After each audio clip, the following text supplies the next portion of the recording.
गर्मी का कहर। गंगापुर नाम के एक गांव में पवन अपनी बीवी गोपी, बेटा राजू और बेटी मोहिनी के साथ रहता था। गोपी उसकी दूसरी बीवी थी और मोहिनी पहली बीवी की बेटी थी। इसी वजह से गोपी मोहिनी के साथ हमेशा रूखा सूखा बर्ताव करती थी। पवन खुद तो एक मजदूर था, बड़ी मुश्किल से एक वक्त का खाना जुटा पाता था। अजी सुनते हो, गर्मियाँ शुरू हो गई है और अब इस चिलचिलाती धूप में बिना फ्रिज और पंखे के तो जीना मुश्किल है। खाना बनाओ तो अगले वक्त तक खराब हो जाता है और पानी पानी तो ऐसा गर्म कि गला तर करने को भी तरस जाओ। गर्मी आई नहीं कि तुम्हारी फरमाइशें चालू हो गई। ये नहीं समझती कि मैं मजदूरी करके पेट पालता हूँ। बताओ, 2 टाइम का खाना लाऊं या तुम्हारी ये ऊंची ऊंची चाहतें पूरी करूं? अरे कुछ बोलते क्यों नहीं, सीधी बात करो।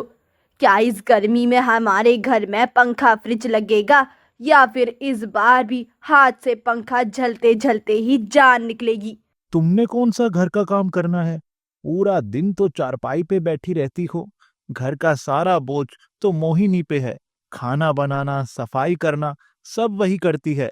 पवन की बात सुनकर गोपी का पारा चढ़ गया।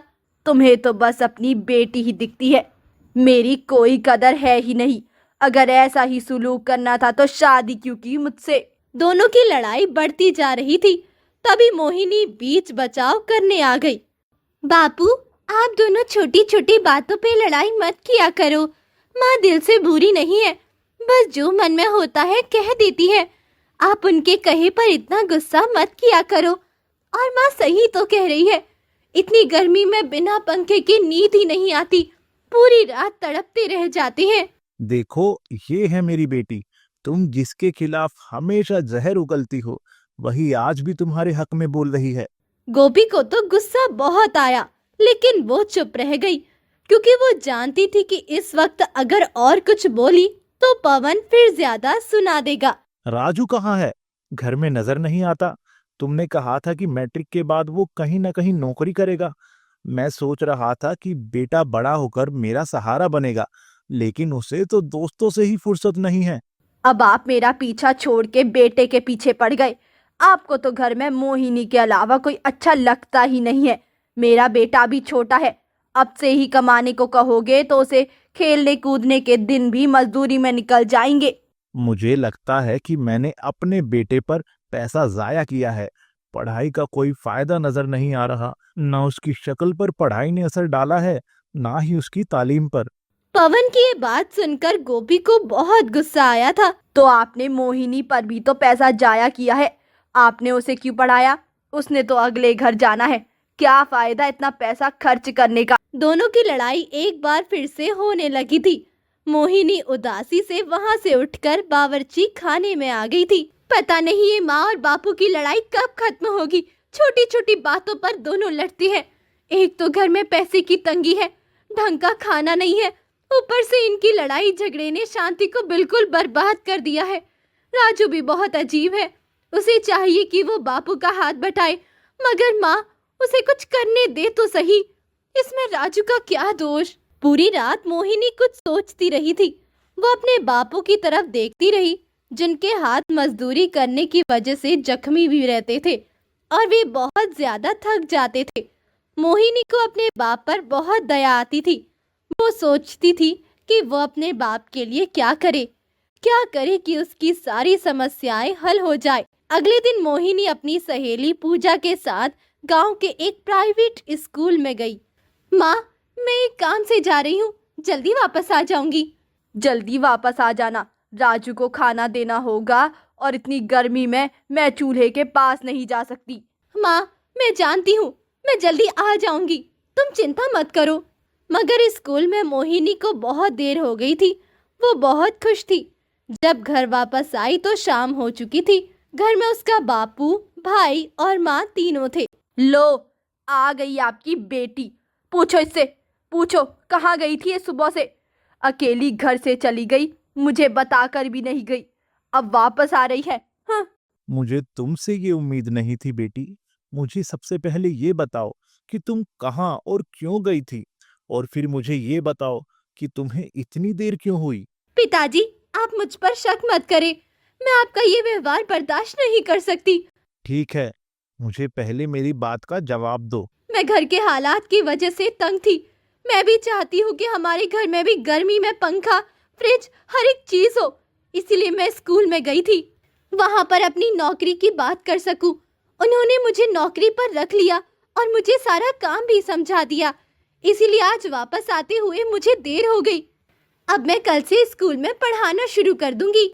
मोहिनी की बात सुनकर वो तीनों अपनी अपनी जगह पर हैरान हो गए थे। तुम मुझे नौकरी की बात बताकर क्यों नहीं गई? और तुम्हें क्या जरूरत है नौकरी करने की? सब लोग बातें बनाएंगे कि बाप भाई के होते हुए खुद कमाने के लिए बाहर निकलकर खड़ी हुई। गोपी को इस बात की चिंता थी कि अब राजू को भी काम करने के लिए घर से बाहर निकलना पड़ेगा। अगर इस मोहिनी ने काम करना शुरू कर दिया तो पवन मुझे बहुत ताने देगा। कहेगा कि राजू तो लड़का होकर भी घर में बैठा रहता है। अब तो मेरे बेटे को बहुत कष्ट उठाने पड़ेंगे। कैसे वो इतनी गर्मी में काम करेगा? उसे तो गर्मी लगती भी बहुत है। तुम्हारी माँ ठीक कह रही है मोहिनी, लोग बातें बनाएंगे। बापू, लोग तो कभी खुश नहीं होते। वो इंसान को जीने नहीं देते। कभी किसी ने आकर पूछा है कि हम इतनी गर्मी में कैसे गुजारा कर रही हैं? आपको पता है, जब कभी मैं बर्फ लेने के लिए किसी के घर जाती हूँ तो वो लोग मुझे कितनी बातें सुनाते हैं। मुश्किल समय में कोई काम नहीं आता तो किसी को आपत्ति नहीं होती कि हम अपनी जरूरतें कैसी पूरी करते हैं। मोहिनी की बात पर पवन तो खामोश हो गया था, मगर गोपी को अंदर ही अंदर गुस्सा था। राजू, अब तुम भी काम शुरू कर लो। अगर नौकरी नहीं मिलती तो मेरे साथ मजदूरी कर लो। मैं अब बूढ़ा हो गया हूँ, मैं कमाने के काबिल नहीं रहा। अरे राजू तो छोटा है, छोटा। ये कैसे इतनी धूप में काम करेगा? आप भी ना हद करते हैं। थोड़ा सब्र कर लीजिए, इंतजार कर लीजिए। राजू पढ़ा लिखा है, उसे नौकरी मिल जाएगी। मैं उसे गांव में खेतों में या ईंटों उठाने के लिए नहीं भेज सकती। ये मेरा बहुत लाडला है। राजू ने माँ की तरफ देखा, कुछ कहने की कोशिश की, मगर गोपी ने उसे आंख के इशारे से कुछ भी कहने से रोक दिया। अगर ये मोहिनी नौकरी करेगी तो मुझे क्या फायदा? अपने पैसों से ये अपना दहेज ही तो बनाएगी, या पैसे अपने ऊपर लगाएगी या जमा करेगी। मुझे क्या फायदा होगा इससे? पहली तनख्वाह मिलते ही मैं बापू के साथ शहर जाऊंगी और अपनी जरूरत की सारी चीजें लेकर आऊंगी। जब महीना गुजर गया तो तब मोहिनी को उसकी तनख्वाह मिल गई थी। वो अपने बाप के पास आई थी। पिताजी, कल आप काम से छुट्टी करेंगे? आप मेरे साथ शहर में जाएंगे ना? मुझे कुछ चीजें लेनी है। कौन सी चीज लेनी है मेरी बेटी, मुझे भी बताओ। बापू, आप मेरे साथ हैं, मैं आपको बताती हूँ। मोहिनी पवन को लेकर वहाँ से बाहर चली गई थी। मैं जानती हूँ कि ये मुझसे छुपकर खुद पर खर्च करेगी, अपना दहेज बनाएगी। एक तो सारा दिन ये स्कूल में होती है, घर का काम भी मुझे करना पड़ता है, और मुझे क्या फायदा? जब ये मुझे कोई चीज नहीं देगी तो अब ये कल से वापस आए तब मैं इसके बाप को खड़ी खड़ी सुनाऊंगी कि मैं इस लड़की को नौकरानी नहीं हूँ। ये घर के काम करे, मेरे अब आराम करने के दिन है। अगले दिन मोहिनी खुशी खुशी अपने बाप के साथ शहर में चली गई थी और गोपी का गुस्से के मारे बहुत बुरा हाल था। शाम को जब वे लोग वापस आए तो तब उनके साथ काफी सारा सामान था। बापू, ये पंखा यहाँ पे रख देते हैं और ये फ्रिज इस खिड़की के पास रख देते हैं।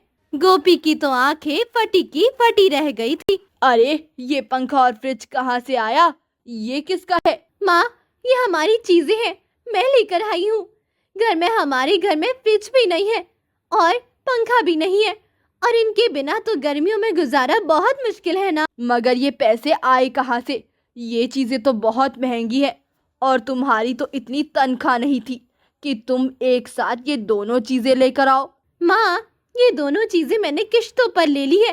हर महीने मैं किश्त अदा करती रहूंगी तो इनके पैसे खत्म हो जाएंगे और फिर घर का बाकी सामान भी ले आऊंगी जो घर में नहीं है।